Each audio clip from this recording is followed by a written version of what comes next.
Hello friends, and welcome to the Hanged Man in the Moon. If this is your first time here, welcome. Thank you for coming. I'm pleased to meet you. If you've been here before, thank you for returning. I'm truly honored.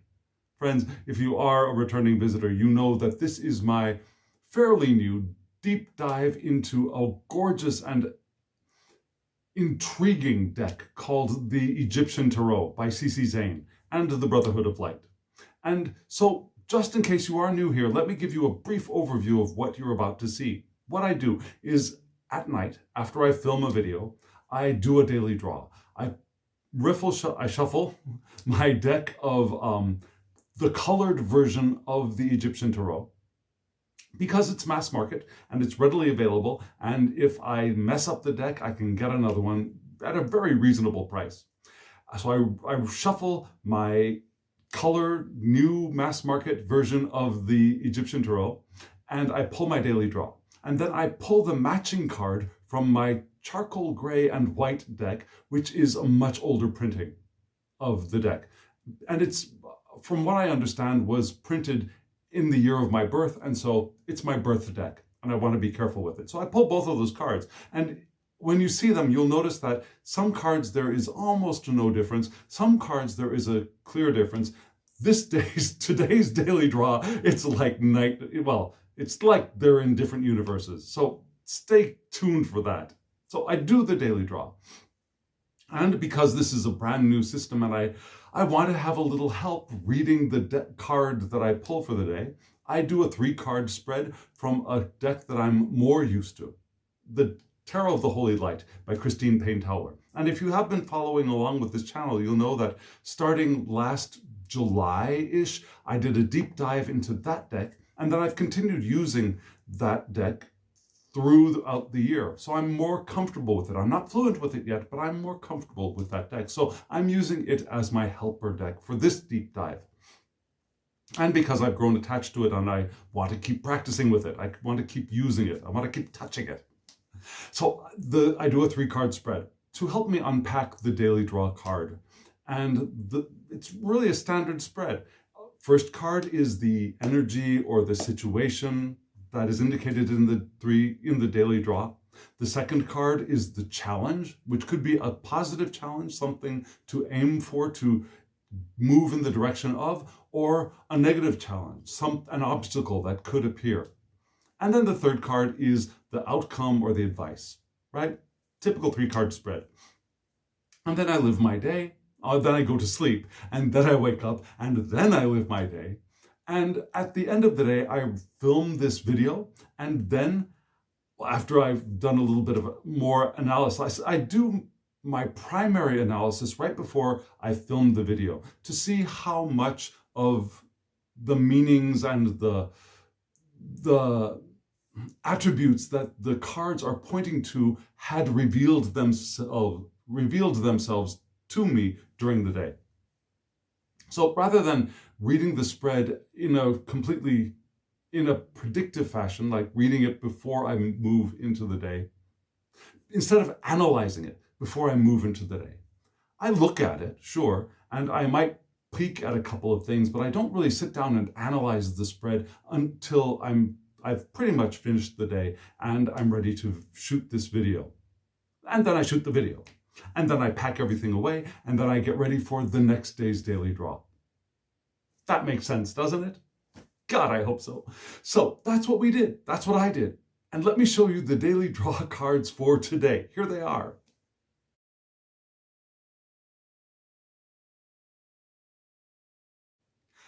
When I said that the cards from the two different decks for today were like they were from different universes, I wasn't kidding, was I? So let me show you. Here they are, again, right in front of your face. These are both the same card, believe it or not. They are both which card? They are the Sage, otherwise known as the Hermit.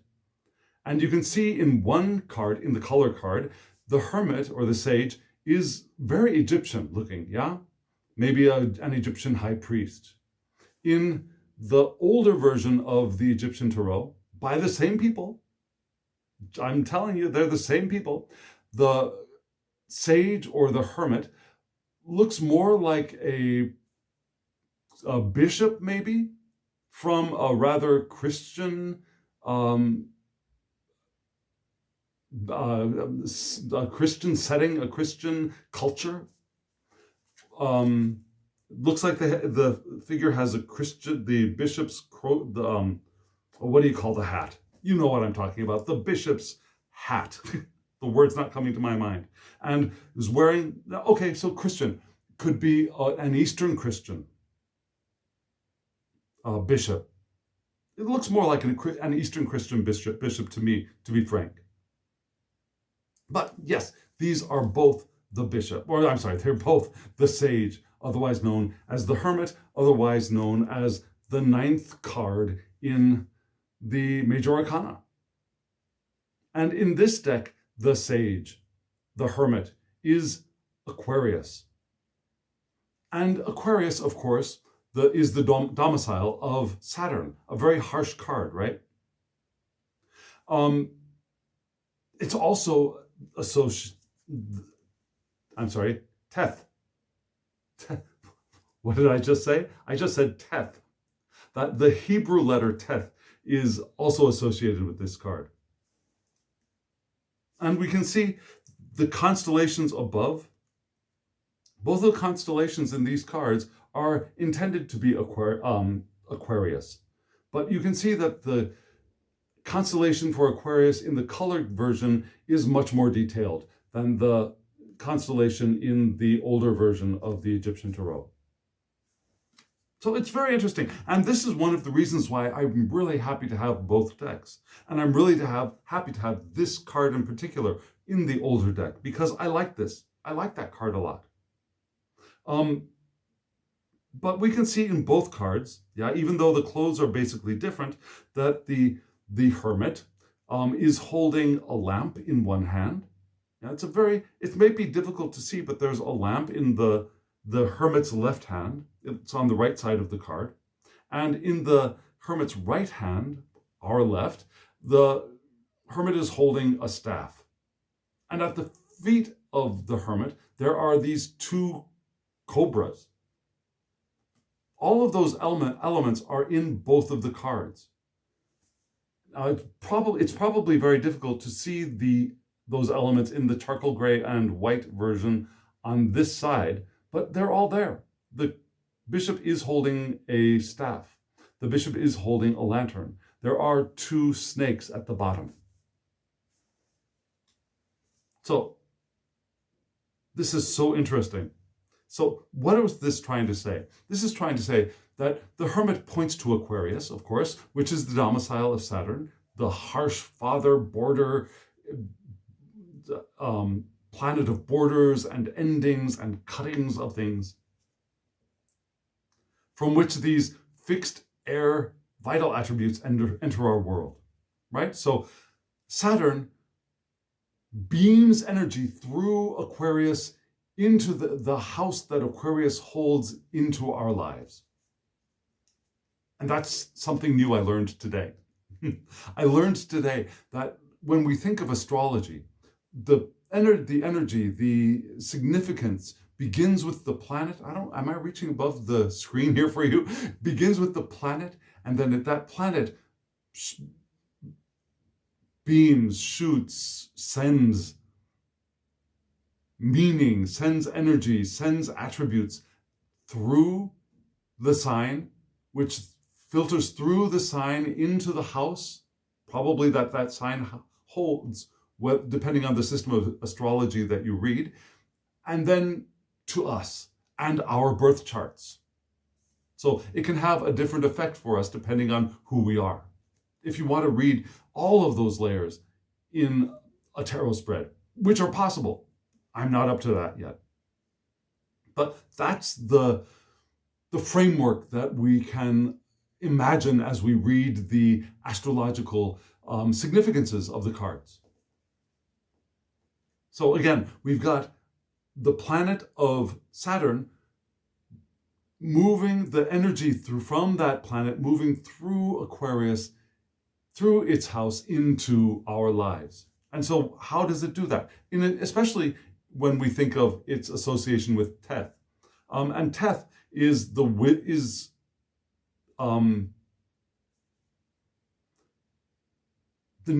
new life. Yeah, Teth. The meaning of Teth is new life, and maybe even the serpent. And can you see how the serpent can be a symbol for new life? Now, serpents, snakes, what do? They shed their old skins. And as they shed their old skins, their new skin is very, very sensitive. It's new. It hasn't been, they're not ready to meet the world yet. It's a brand new life in a sense. So that's perhaps why we've got those two serpents there at the bottom of the cards. Yeah, because it's Teth. And also because it's Egyptian. So, the Hermit in this deck reminds us that, and with Saturn moving through Aquarius, reminds us that our highest intelligence progressively in science and occult interests is active. The highest level of our intelligence, Aquarius, in the science and the occult interests is very active. And our wisdom comes both from within ourselves and from the outside, which is a perfect way of understanding the Hermit, right? The Hermit looks within, but also learns from external sources. So this is a card of wisdom or prudence, discerning things, discerning the good, the bad, the ugly, discerning what is beneficial, what is unbeneficial, what is uplifting, what is not, discerning meanings of things, significances of things. It also reminds us that our actions are influenced by our environment. Now, we're not acting alone in an empty universe. Now, the other people around us influence us. The environment itself influences us. The lights in the sky influence us. And this is also, like I said, a card of prudence, right? So there's another way of understanding this card that, like a hermit who is not out preaching in the town square, that this could be an indication that we might want to keep our peace during perhaps some sort of conflict, during an argument, during some kind of interpersonal disagreements. It's time for us to be silent and perhaps observe. And also that our stability will lead to accomplishment. And that accomplishment, the knowledge that we gain, will give us knowledge. Now, again, our stability leads to accomplishment, and the experience we gain from that accomplishment leads to knowledge. So there's that cycle, right? From a stable platform, we accomplish something, and that accomplishment increases our knowledge, and that knowledge will lead to new accomplishment, which increases our knowledge.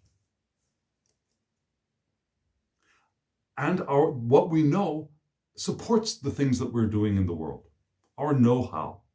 Now, we know more stuff than we can probably name at any moment in our lives, because we've had so many experiences, and a lot of that know-how is in what we would consider to be this unconscious portion of the brain. And when we are stable, when we're open, we can access that know-how when we need it. And so all of that learning from the environment, the knowing when to have prudence and keep our peace when there is not peace in the environment,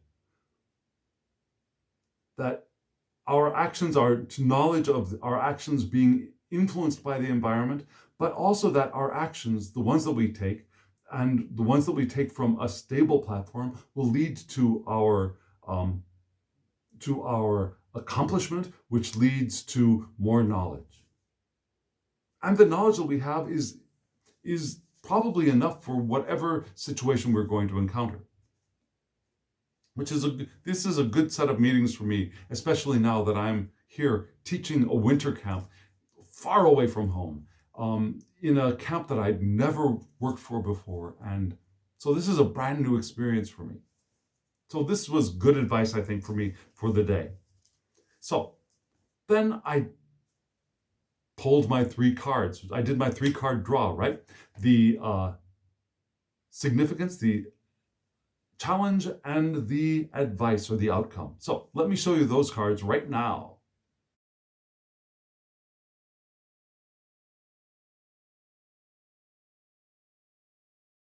What do you think of these cards? Interesting, right? And of course, the deck is beautiful. From left to right, we saw the 8 of Wands, and then we saw the Page of Swords reversed, and then we had the 5 of Wands. So 8, Page, 5. Wands from every quarter. A lot of fire in this spread. And a sword in the center. As it should be. So, one interesting note before I move on, the 5 of Wands was, by the way, my daily draw from the beautiful Charmcast Tarot. Yeah, my charm for today was the 5 of Wands, which I thought was pretty significant, was interesting, especially as the 5 of Wands was the final card of the 3-card spread, the advice or the outcome. So that kind of goosed the energy of the meaning of the 5 of Wands for me, for this day's reading. So let's look at the cards. Here we have the 8 of Wands. And you can see there's the brilliant sun up in the sky, and there's a tree off on one side, and in the lower right-hand corner, it should be the lower right-hand corner, you'll see some green vegetation, looks like green wheat. And on the other side, there is a burst of flames that is being ignited by the fire of the sun. Now, the sun is beaming down fire into the earth and setting it aflame. But not all of the earth, right? We've got the green bit over here. And when I see this card, oh, also, there's the cross with the 2 serpents, 2 serpents, 2 serpents, 2 serpents. Did I hear someone say, oops, just a moment. Did I hear someone say, 2 serpents? The 2 serpents are winding their way up the cross. But again, not the entire card is on fire, just a small portion of it on one side. There's greenery on the other side and in the background, and even the tree above is still vibrantly green. And when I see this card, I think of, now it's illegal now in many parts of the country and many parts of the world, but after a planting and a harvest, farmers would set light to the remnants of the crop so that what's left of the crop could, for one, be turned into nutrients for the soil, and that to help the soil get ready for the next year's planting and crop to thrive. Yeah, the crop burning isn't burned before the harvest, it's burned after the harvest so that what's left can feed the soil below. That's what I think of when I see this, because not the whole thing is set ablaze. The living greenery on one side is thriving, and it's that the part that had been used up and looks apparently to be dead, like dead leaves, those leaves are perhaps being burned up to feed the soil. Does that make sense? Do you see what I'm seeing as well? So the Eight of Wands is pointing to the Leo decade of Sagittarius and its sub-ruler, the sun, from which the fixed aspect of mutable fire, vital attributes enter the world. Now, the sun is beaming energy through the Leo decade of Sagittarius right into our lives. Now, Sagittarius's natural planet is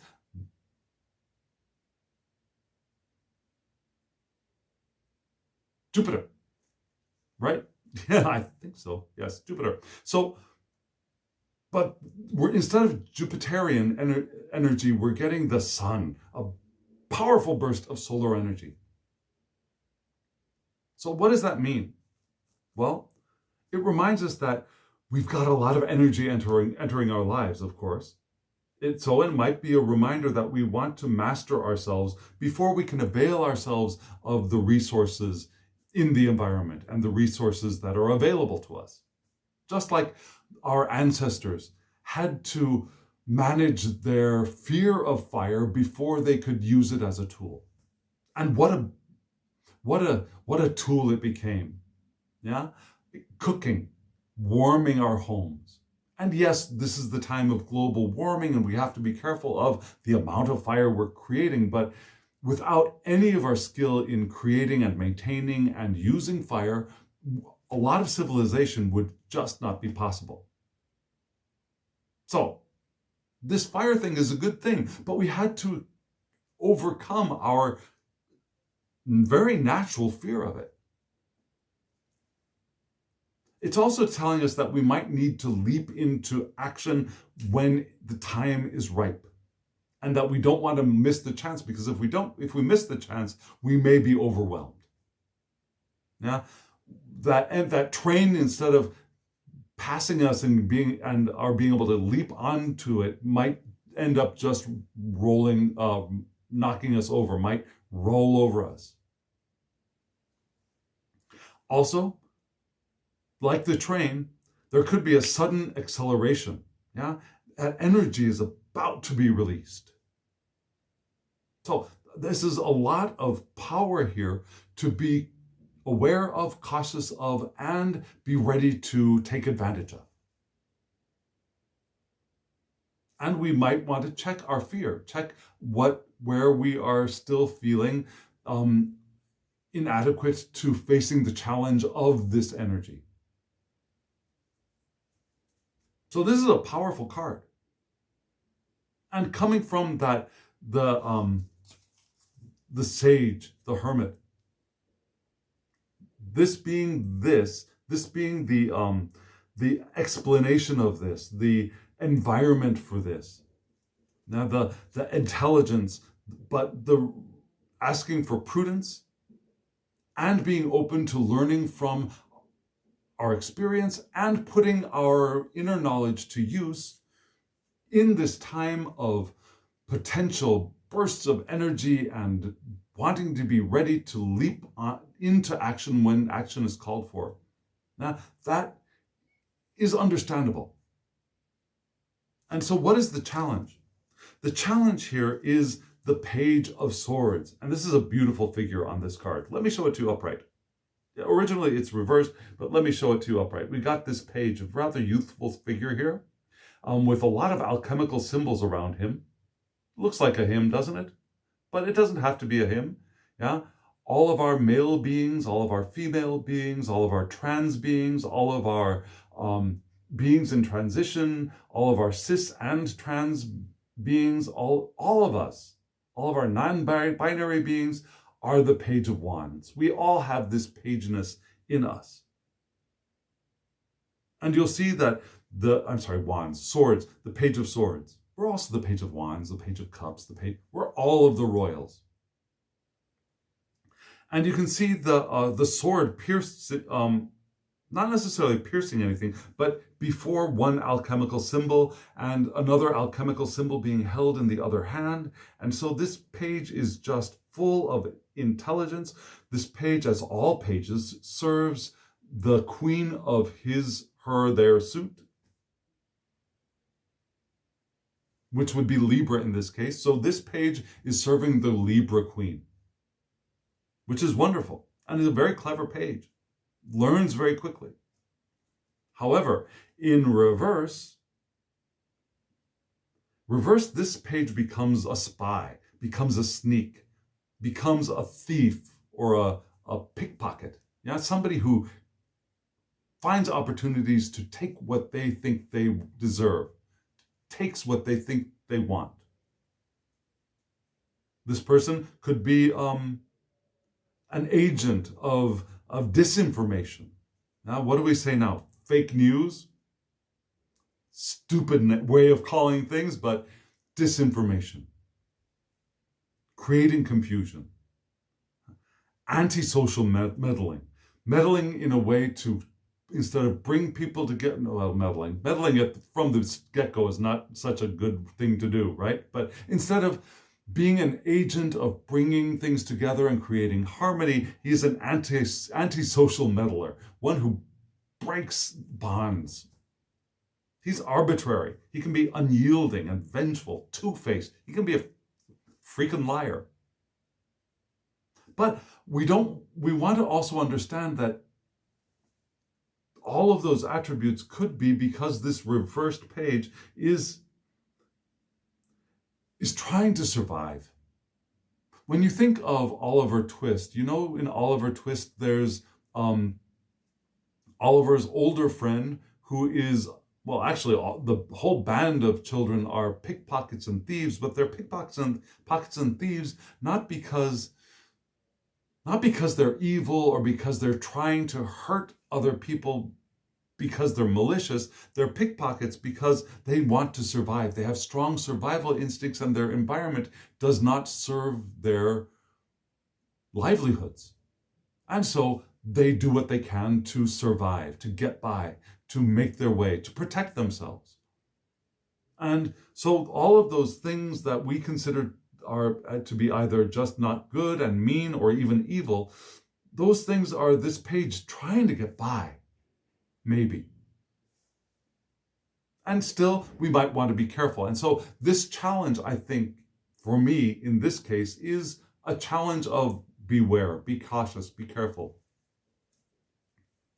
And so what is the next card? The next card was, like I said, the Five of Wands. The Five of Wands. We have Mars shining in through the Leo aspect of the Leo decadent of Aries. I'm sorry, the Aries decadent of Leo. We have Mars shining through the Aries decadent of Leo. Have I mentioned yet that I'm a Leo? So the Leo aspect of the Eight of Wands and the Leo aspect of the Five of Wands is very significant for me, I think. And my planet, my sun is the sun, which is kind of cool.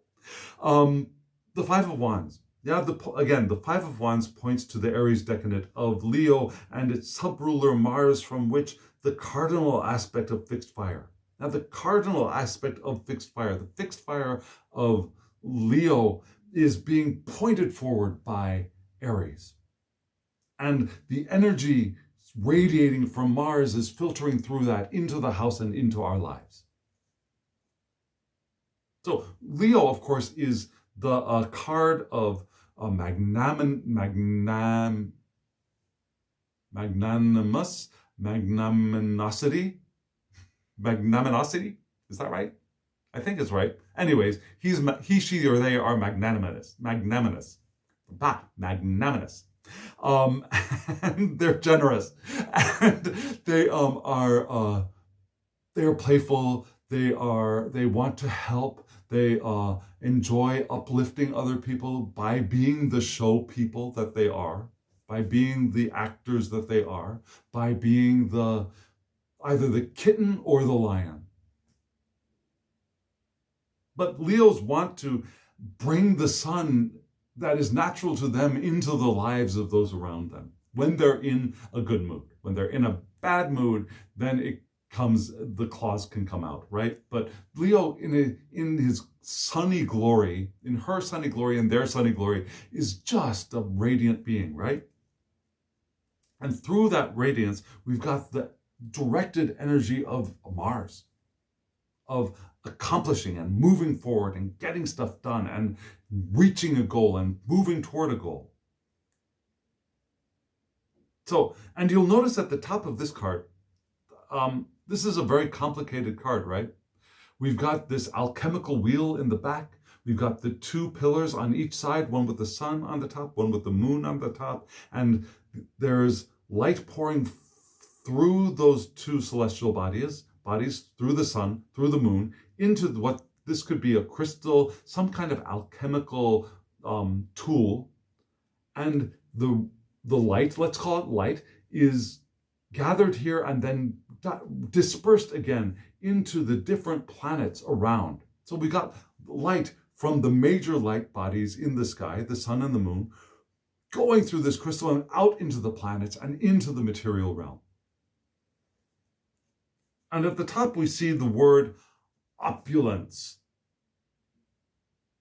And this opulence, the word opulence here is to refer to the prima materia, the prime matter for alchemy, which is abundant and is everywhere and valued nowhere. Even though this prima materia is the stuff from which gold is made and is, when worked, the most precious thing imaginable, it is not valued at all. So this opulence, the prima materia, the abundance which is not valued, is here in this card. We also see the converging and diverging rays of light, which the energy of the divine comes in and is radiated out into the rest of the world. It's the process of self-cultivation and of evolution of the soul.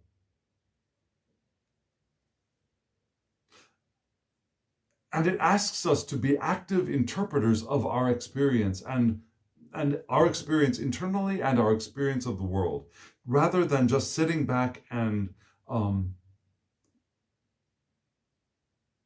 passively observing what's going on, and which is a good thing. But this card is asking us to actively observe and think about and reflect on and allow to infuse our minds and our hearts and our understanding of who we are, where we are, and what we're doing. It's reminding us that in the process of the smelting of gold, there's a lot of energy there.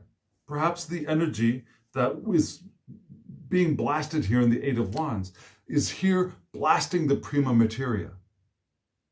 And when it's blasted, we got a lot of gunk that floats to the top. Have you ever boiled meat, for example? If you've ever boiled meat or beans, you'll know that at the top of the water, there's a lot of scum. The same thing happens when in the alchemical process. All of that energy brings all the detritus, all of the unwanted stuff, the scum, to the top, and we're asked to clear the scum away, to skim the scum off of the top. And in doing that over and over and over again, we eventually get down to the pure gold which remains.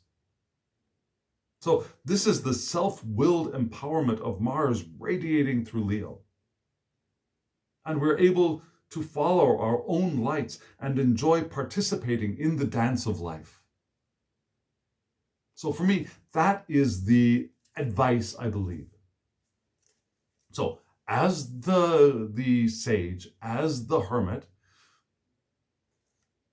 if I can be ready, be attuned to the potential burst of energy, and I avoid this kind of conflict, this kind of self-serving, manipulative kind of event or person, I think this could have been a person for me, though I don't know who, I will have the opportunity to fully engage in life, in the opulence of life, and be able to follow my own light into participating in the dance of life, which is the experience that I am having for this day. And so now it's time for me to tell you what my day was like, right? And my day was a good day. No headaches this day. That's nice. I had 6 hours of classes today, which is a lot. And in the middle of those 6 hours, excuse me, my foot has fallen asleep. In the middle of those 6 hours, I had a meeting, a faculty meeting during lunch. So I had 4 hours of classes back to back.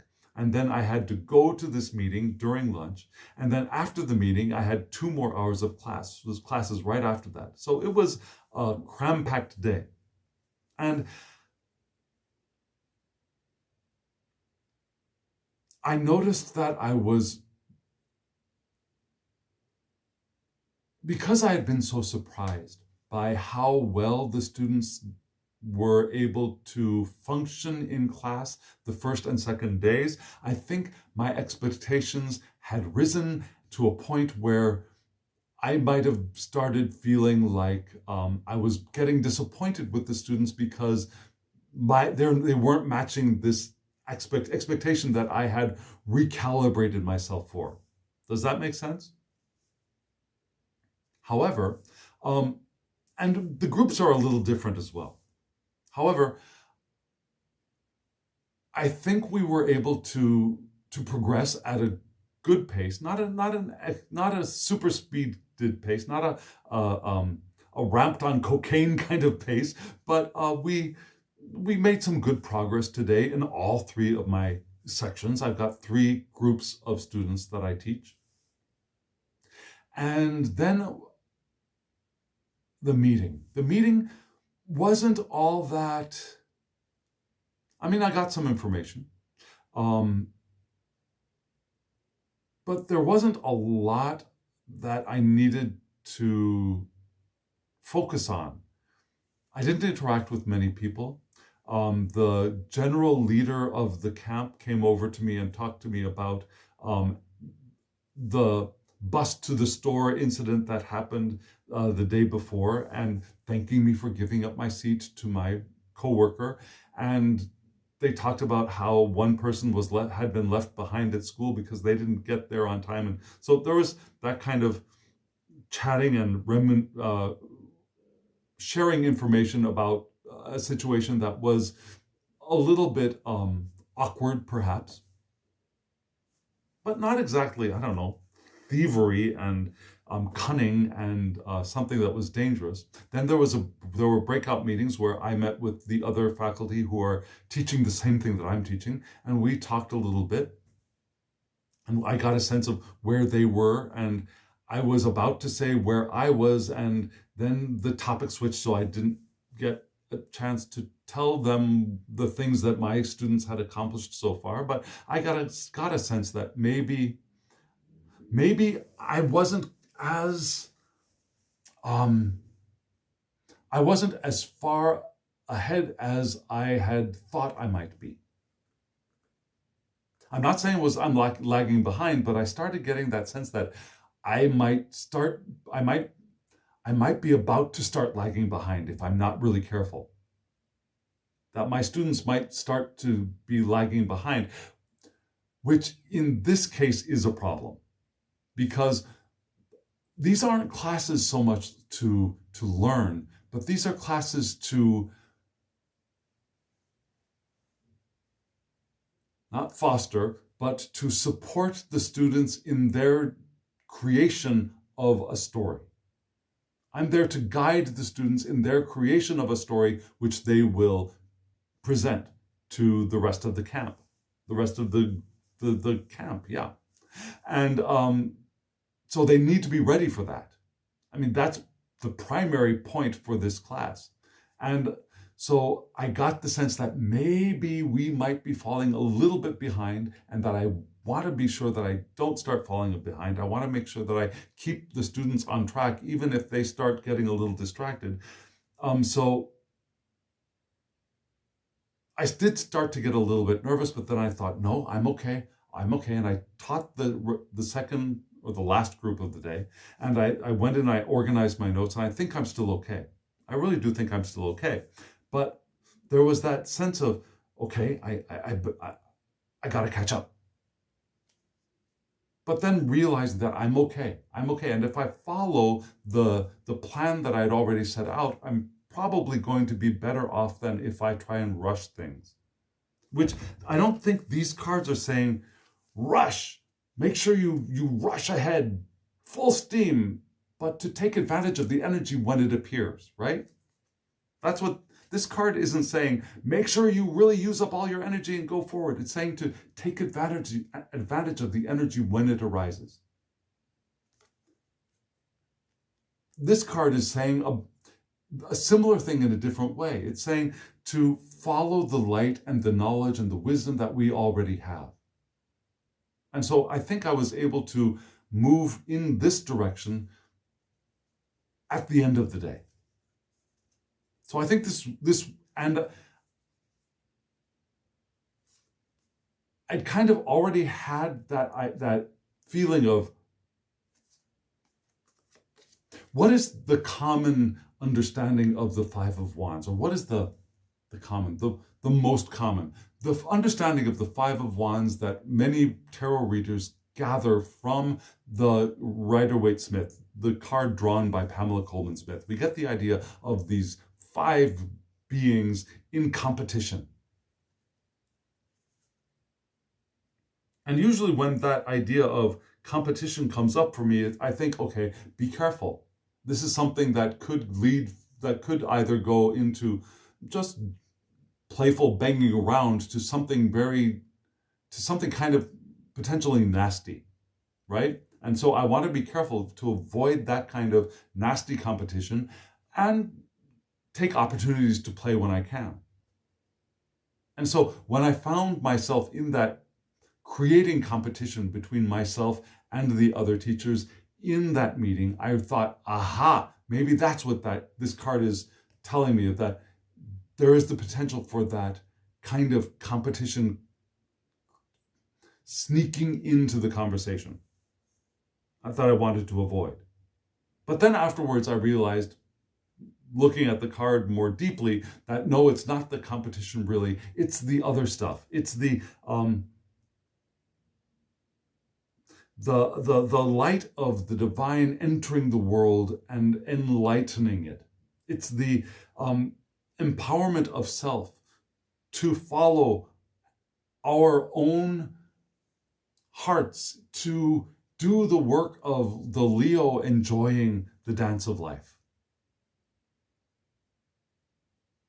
Which should be natural for me, because that's who I am, right? I am a Leo. That's what I should be doing. And that's what I think I'm trying to do. And that's what I think I was mostly able to move myself in the direction of. I'm not saying I accomplished it, I'm done. Good, the end. No, but that's the direction I was, I think, able to move myself into. I was able to open myself to those attributes of self that were highlighted by the cards today. With the Mars energy and the Mars attributes entering into my life through Leo, with the Sun attributes entering my life through Leo, through Sagittarius, through Aries. So I thought that was all pretty cool. So what do you think? Do you think it was pretty cool? I think it helped me today to navigate the day. I think it did. I hope you agree with me. If you do, let me know in the comments below. Tell me what you think.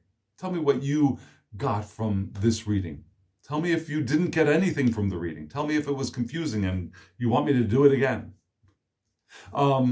Also, if you're still here, hit that thumbs up button so that YouTube knows that you enjoyed this and other people might enjoy it as well. It draws more eyes to the channel. And subscribe if you haven't subscribed, and smash that alarm bell so you get notifications of when I upload videos. I'm doing about one a day now. And also, if you want a private reading from me, my email address is below. Shoot me an email and to the hangedmaninthemoon@gmail.com. Shoot me an email and we'll get you a reading.